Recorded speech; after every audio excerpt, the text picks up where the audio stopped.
No one expected dragons to fall from the sky over Green Hollow. Green Hollow was quiet land, wide fields, low hills, soft soil. Humans farmed there. Nothing more. Elias Mercer had worked the same land for 40 years. He woke before dawn. He planted by hand. He spoke to the soil like it listened. Some said it did. That morning the wind was wrong. Birds fled first. The cows grew restless. The air grew heavy. Then the sky cracked. Not thunder, not lightning, something screaming. Elias looked up.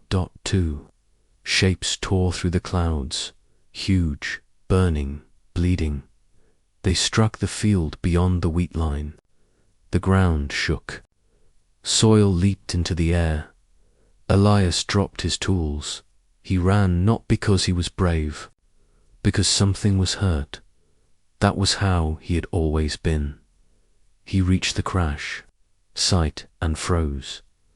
They were dragons, real ones, scaled bodies like living armor, wings torn and broken, blood steaming where it touched the soil. One was larger, bronze scales dulled by ash, a deep gash across its chest. The other was smaller, silver blue, its wing twisted wrong, its breathing shallow. Both were alive. Barely. Elias stood there. A long moment he thought of his cattle. He thought of his home. He thought of the old stories. Then the smaller dragon opened one eye. It looked at him. No fire. No rage, just fear. That settled it. Elias pulled off his coat. He wrapped it around the smaller dragon's neck to stop the bleeding. He pressed down hard. The dragon flinched, then went still. Good, he moved to the larger one. This would be harder. The wound was deep. Metal fragments were embedded in the flesh. Weapons, this was no accident. Someone had hunted them. Elias worked without thinking. He cleaned wounds with water from his canteen. He packed soil mixed with crushed herbs into the bleeding cuts. Old farm remedies. The soil here was special. It always had been. After an hour, the bleeding slowed. The dragons still breathed, but they could not move. Elias wiped his brow. The sky was clearing. Ships would come. He knew that too. Dragons meant attention. Attention meant soldiers. He looked at his fields. He made a choice.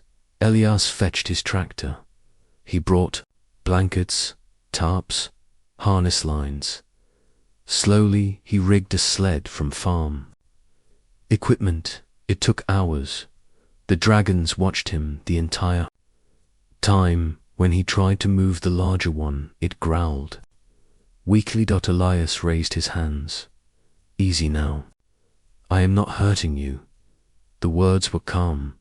The dragon felt it. Finally, it allowed him close. Elias and his machines dragged both dragons toward the old stone barn. Every inch was work. The ground groaned. The harness strained. Elias did not stop. By sunset they were inside. He sealed the doors. He turned off all lights. He sat between them with a lantern. He waited. That night the smaller dragon spoke, not with words, with feeling pain, fear, confusion. Elias felt it in his bones. You are safe here. He did not know how he sent that thought, but it went. The dragon relaxed. Days passed. Elias fed them meat from his stores, water from the spring. He cleaned wounds daily. The soil helped. The dragons healed faster than expected. On the fourth day, ships arrived. Military, they circled. They scanned. Elias stood in his field and waved. Just a farmer, nothing here. The soil hid the barn. Always had. The scans found nothing. The ships left. The dragons felt it. Relief washed through the barn. The larger dragon finally spoke. Human, why? Elias smiled. Because you were hurt, that is. All that. The dragon studied him. We are enemies in your stories, Elias shrugged. Stories. Do not plant fields. Silence followed. Then the smaller dragon spoke. You carried us? Elias nodded. Yes. Why? Because no one else did. The bond formed then. Not magic. Not fate. Choice. Weeks passed. The dragons healed.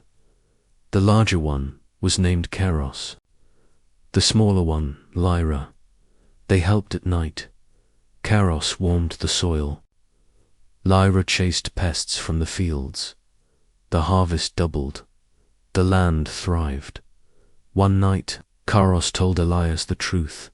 They had been diplomats, shot down by a faction that feared peace.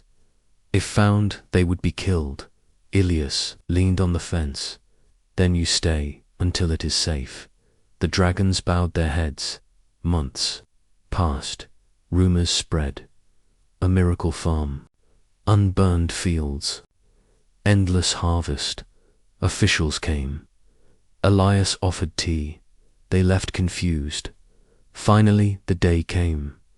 Dragon envoys returned. Peace banners raised. Keros and Lyra stood tall again. They were healed, stronger. They offered Elias gold, land, protection. Elias shook his head.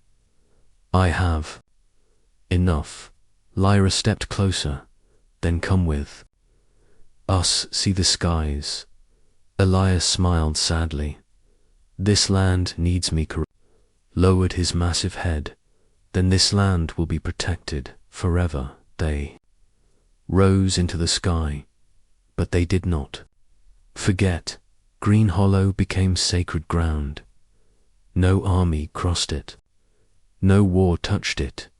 And every year 2 shadows passed overhead. A bronze one, a silver blue one. They circled once, always once. Elias would look up and smile, because sometimes HFY is not about strength. Sometimes it is about a farmer who carried the wounded and changed the fate of dragons.